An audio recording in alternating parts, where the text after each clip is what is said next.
Okay, you guys, we're going to continue with chapter 22. And remember, chapter 22 is comparing percents of two different populations.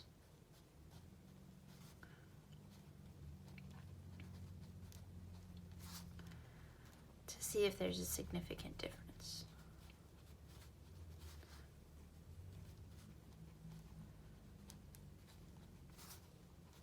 And so we did hypothesis test where we're like, okay, let's assume that there is no difference between these percents.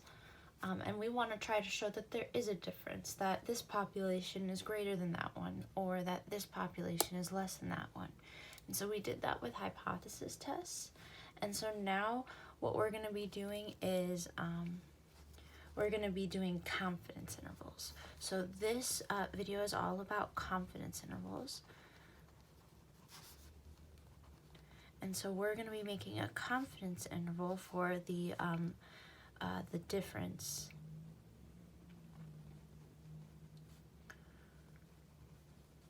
in percents or in proportions. Okay, so if we remember confidence intervals were basically a range of possible values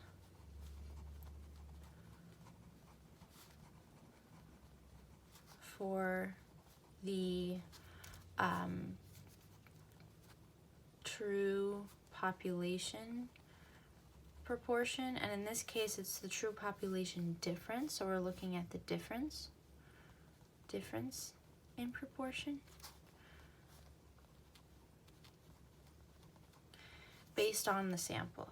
So like we are going to gather a sample and we're going to get some sample data, and we're going to use that sample to make an estimate of a range of possible values, an interval for the true difference in percent. So this will make more sense when we do an example.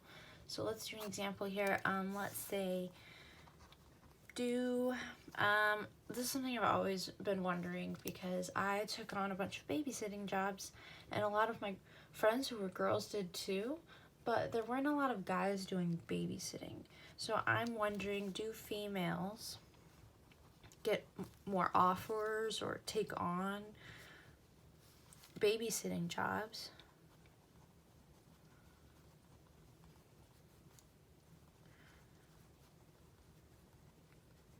Significantly more than males. And this could be like even your siblings, or I always babysat my nieces and nephews, so do females do that more than males do? And so I'm going to go out and I'm going to take a sample of, let's say I go out and take a sample of 100 random 18-year-old males, and we'll go with 100 females as well. They don't have to be the same sample size, but just for the sake of ease, I'm just going to make it a sample of 100 random female 18-year-olds.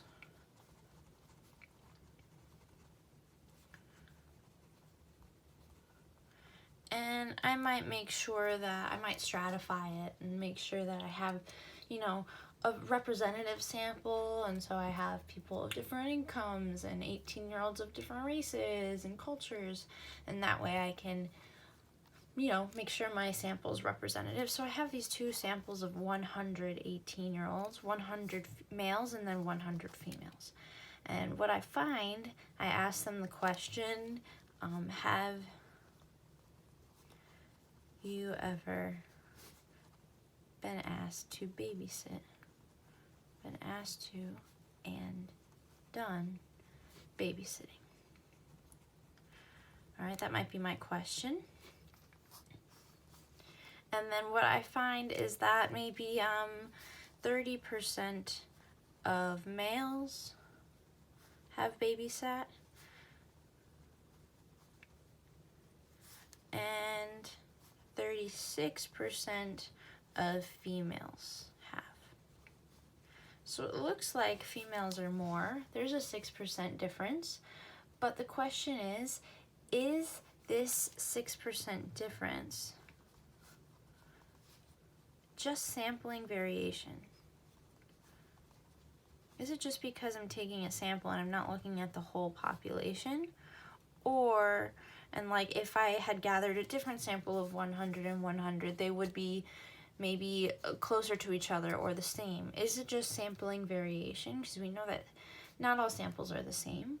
Or is it that in the population there is a true difference? So the question is, in the population, because I don't really care about the samples, I want to know in the population of all male 18-year-olds and all female 18-year-olds, have they ever babysat? So in the population, what is the true difference in percent who have babysat? And this is really what it means when we find our confidence interval.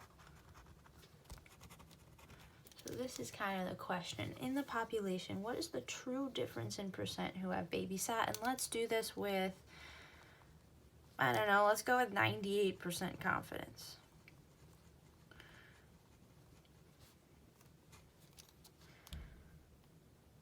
Okay, so for a confidence interval, what we're saying is we're going to be like, okay, well,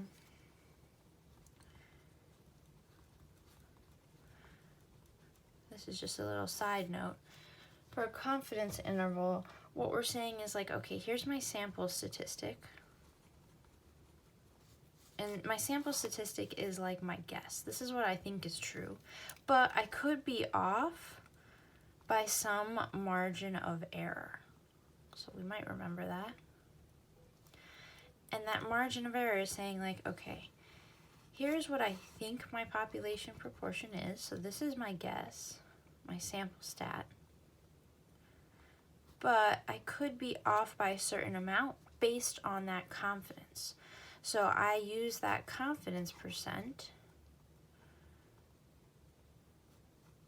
to say, okay, I could be off, it could be a little bit more or it could be a little bit less.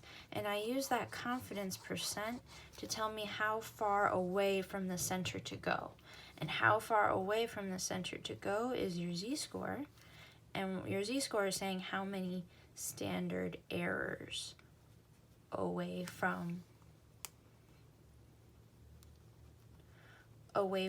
that center we are. And so this is really what a confidence interval is. And so we're going to basically be doing the exact same thing. Before it was p hat plus or minus z square root of p hat q hat over n. And now what we have is we have a difference of percents. So what I'm doing is I'm looking for what is the true difference in percent. So if I'm looking at the true difference in percent, I'm going to look at what's my sample difference. That's how I'll start. So my sample difference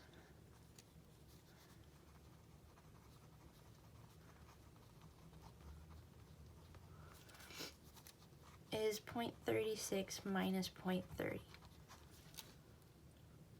Okay, so that's my sample difference. It's about 6%.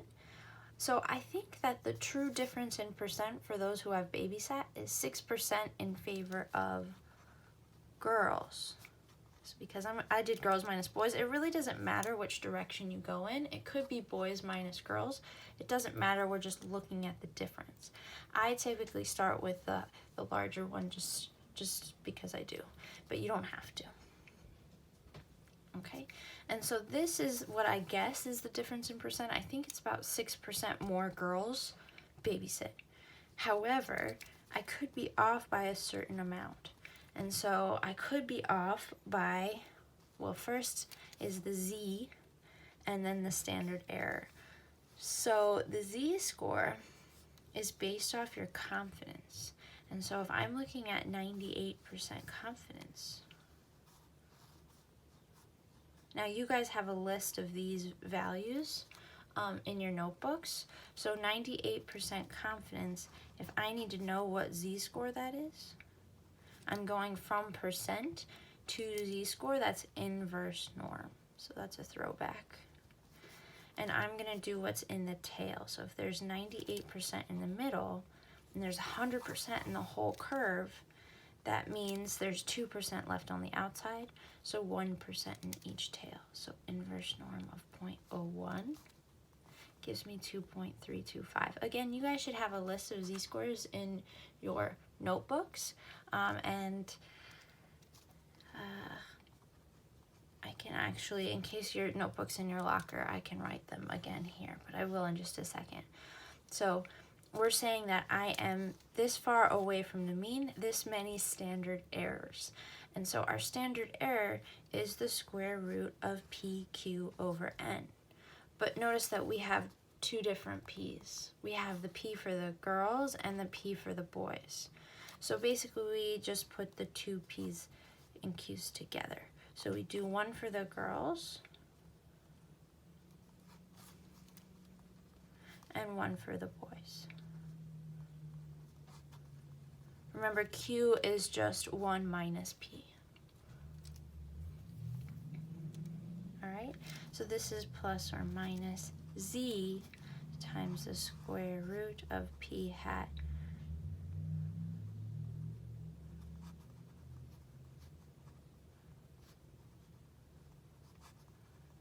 okay, this being 1, this being 2, doesn't really matter which direction you go. All right, so this is really that formula that we're looking at.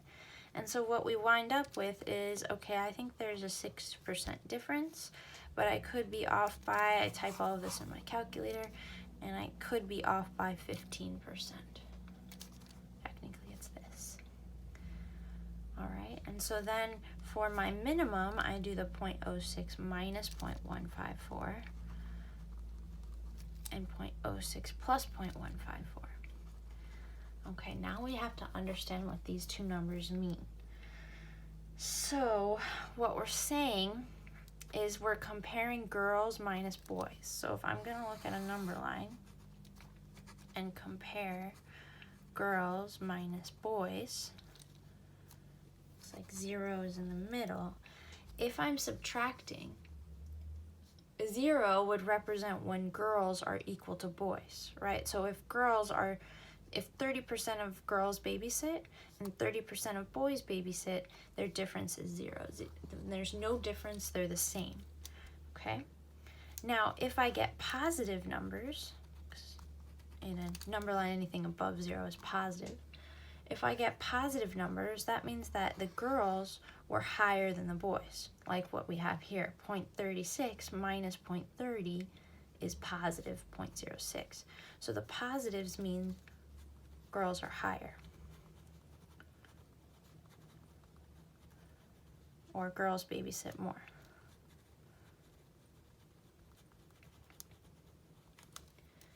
And the negatives then mean that the girls are lower than the boys. Like, let's say the girls was 30 and the boys was 36. That would be negative 0.06. So this is girls are lower, babysit less. So basically what these numbers mean, if we're at like negative 0.09 all the way up to, I don't know, 0.214, this is our range of possible values. What we're saying is that girls, I'm 98% confident that girls could babysit anywhere from 9% less than boys up to 21% more than boys. So really, I can't conclude anything because it's really possible that girls and boys are babysitting the same amount. So it's possible that girls babysit more or less, or maybe it's the same. So really, we didn't show anything with this sample data. We can't prove that girls babysit more than boys. Okay, so I'm gonna write out our conclusion.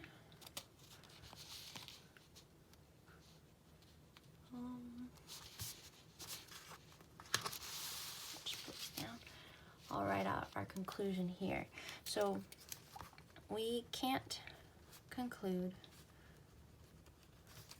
that girls babysit more, the percent of girls who babysit with 98% confidence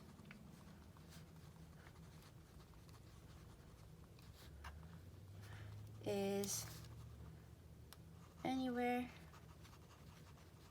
between 9% less to 21% more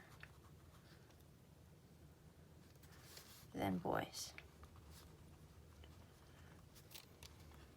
Okay, so we see that if 0 is in the middle of our interval, then it's possible that there's no difference between them. So there's no significant difference in percent who babysit. Because remember, the original question is, in the population, what is the true difference in percent who have babysat? Could be anywhere from 9 less to 21 more. So really, it's possible that there's no difference. So if 0 is in the interval, so notice that 0 was in between negative 0.09 and positive 0.21. So if 0 is in the interval, then there could be no difference in the population proportions.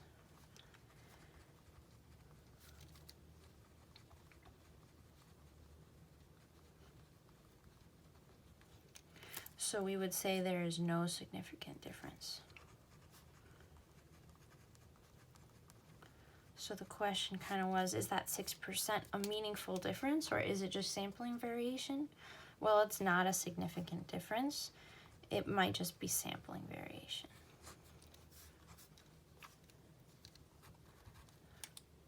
All right, and that is a confidence interval for 2 proportions. And so really what our formula is here is we're looking at one sample and comparing it to the other, which means subtraction.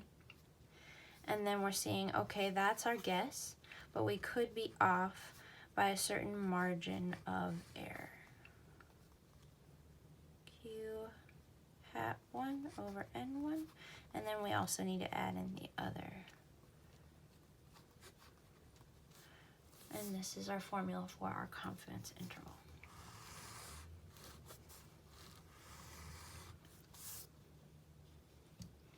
All right, so we're going to do another one, a practice putting chapter 22 all together, and then we'll be done here. Okay. I'll just move this off to the side. Okay.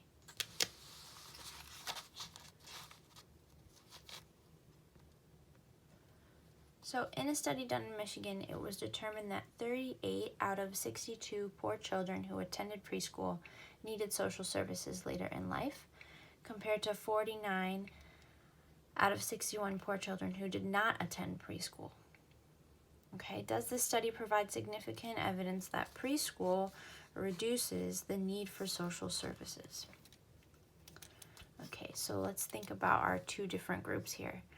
And it looks like for the beginning here, we're going to do a hypothesis test because it's asking about reject or fail to reject HO. So we're going to do a hypothesis test just to review. And so first we're going to label what our 2 groups are. So 38 out of 62 poor children who attended preschool versus 49 out of 61 poor children who did not attend preschool. So we've got the preschool group and the not preschool group. So the N for preschool is 62, and then the P hat for preschool is 38 out of 62. And the N for not preschool 61, and the P hat for not preschool is 49 out of 61. Okay. And so first we label, then we do our hypotheses.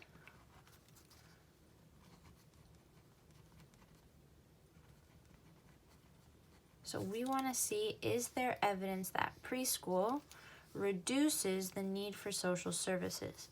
So these percent represent people who need social services.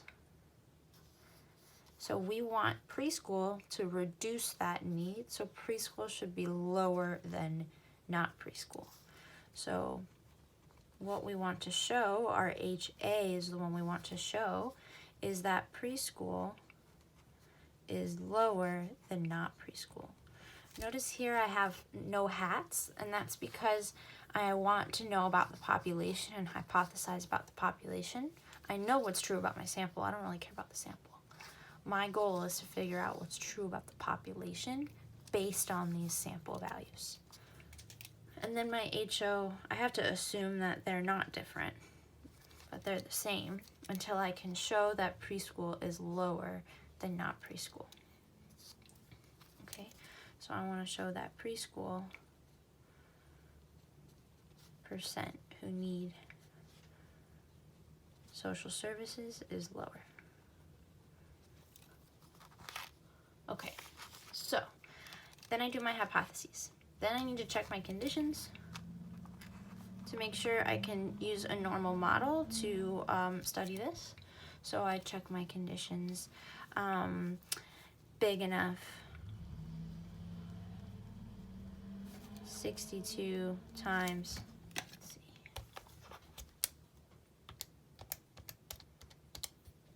0.613 should be 38, which is bigger than 10, and 62 times Q, which is the opposite of this, 387, which is going to be 24, is also bigger than 10, and the same for this guy.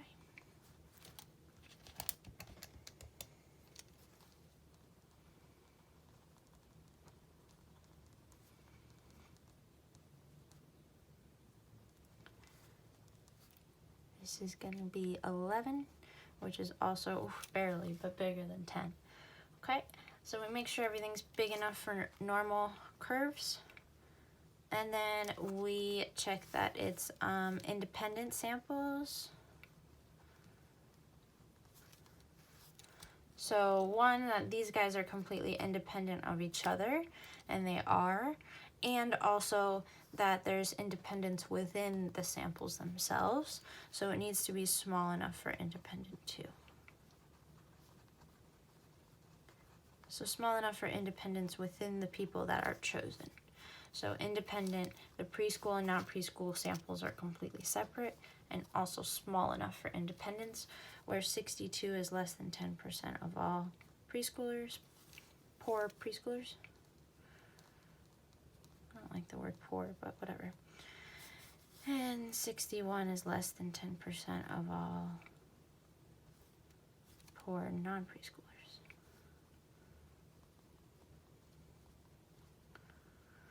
All right, so we do pass because that's probably true. And so now we can make our normal curve. But before we make our normal curve, we need to figure out, okay, if I am making my normal curve, where I look at the difference, because really what this is looking at when I compare two values is I'm looking at, okay, if this is 61% and this is 80%, to compare them, I'm gonna look at their difference. So what I'm looking at is preschoolers minus non-preschoolers. So I'm looking at the difference of preschoolers minus non-preschoolers, and I'm assuming there is no difference based off my HO, but I have no idea what to go up and down by. So before I can make my normal curve, I need to find my p-pool, and I pull them together because of my hypotheses. So my hypothesis says they're the same, which means I may as well just put them together. So I have 38 plus 49 over 62 plus 61.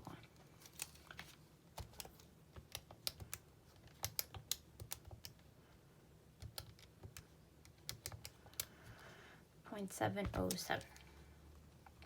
And so now I can make my SE pool, which is the square root of PQ over N.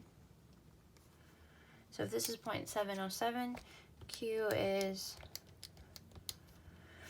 0.293 over N. The first N is 62, and then we do it again for the other N. And I'm just going to type it all in at once.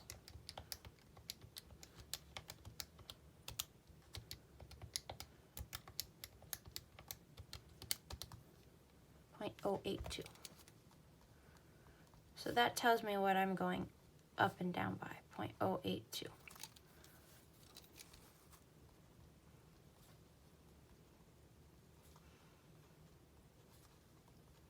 Etc. Okay, and so now what I'm going to do is I'm going to find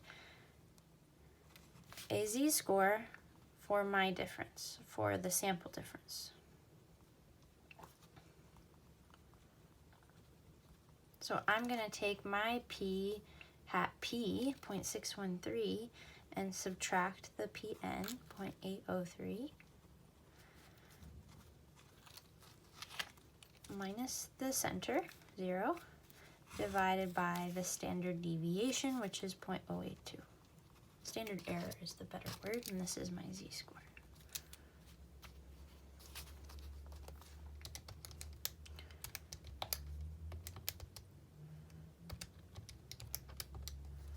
Negative 2.32.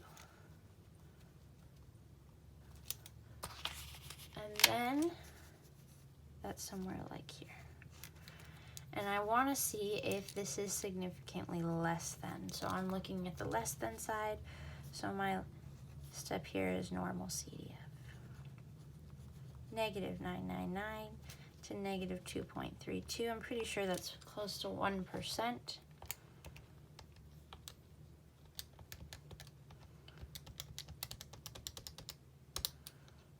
Yep, 1%. All right, so there's a 1% chance that I could have gotten this sample if there's no difference in the population between preschoolers and not preschoolers. So basically there's no chance that these samples could exist if HO is true. So HO must not be true and HA must be true, so we reject HO. So my conclusion is going to go here.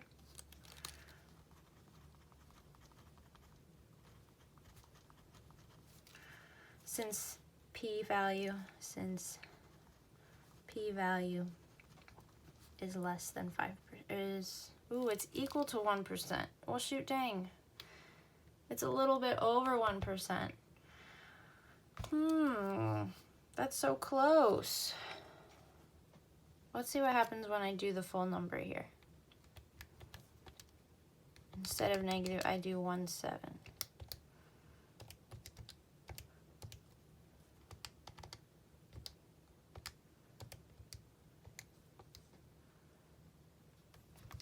It gets a little bigger. So I actually have to fail to reject HO. Barely though. I don't know. This is kind of borderline.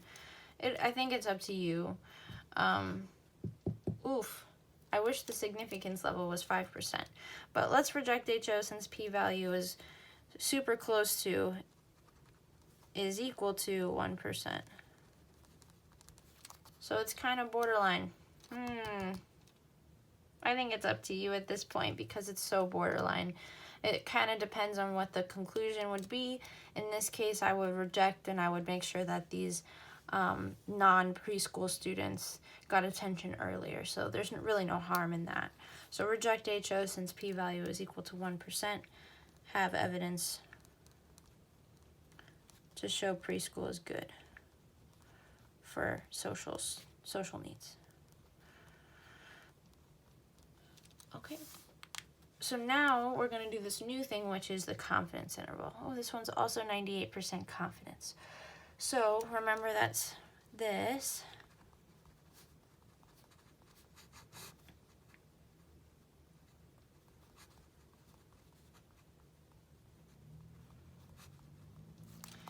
And so we need to make a confidence interval and see if it supports our conclusion up here, which was kind of reject. So we'll look at the difference that we see in preschool minus not preschool. So 0.613 minus 0.803. So we're doing preschool minus not preschool.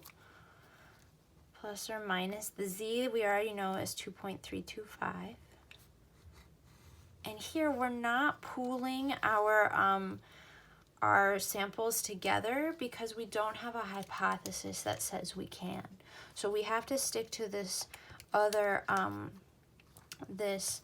standard error, which is just based off of these values, our individual p-hats. So 0.613 times 0.387 divided by 62 plus 0.803 times 0.197 divided by 61. And we get 0.0801.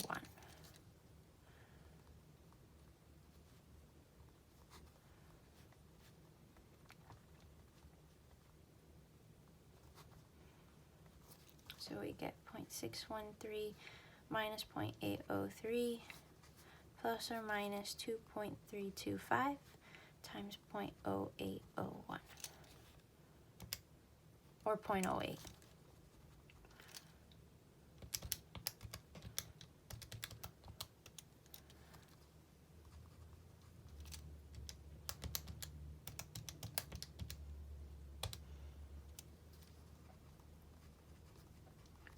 Alright, so we get negative 0.19 plus or minus 0.186, and we go the minus route, we get negative 0.376 up to negative 0.004, I think.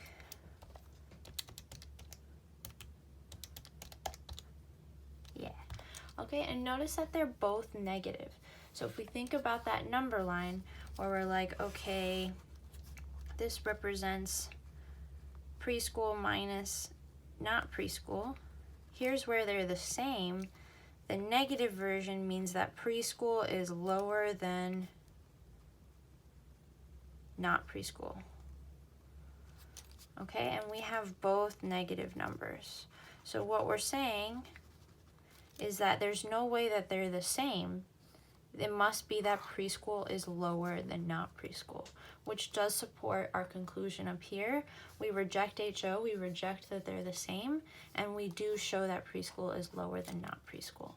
So what we're showing here is that we are 98% confident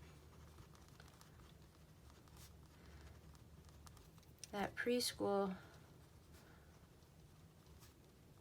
that the percent of preschool students who need social services is 37% to 0.4% lower than non-preschoolers.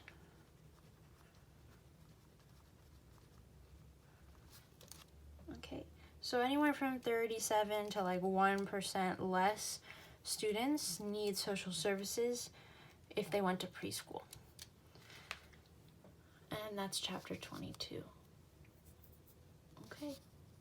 Good luck doing some Khan Academy, and then there will be a summative worksheet just like this so that you can check yourself. Okay. Bye, guys.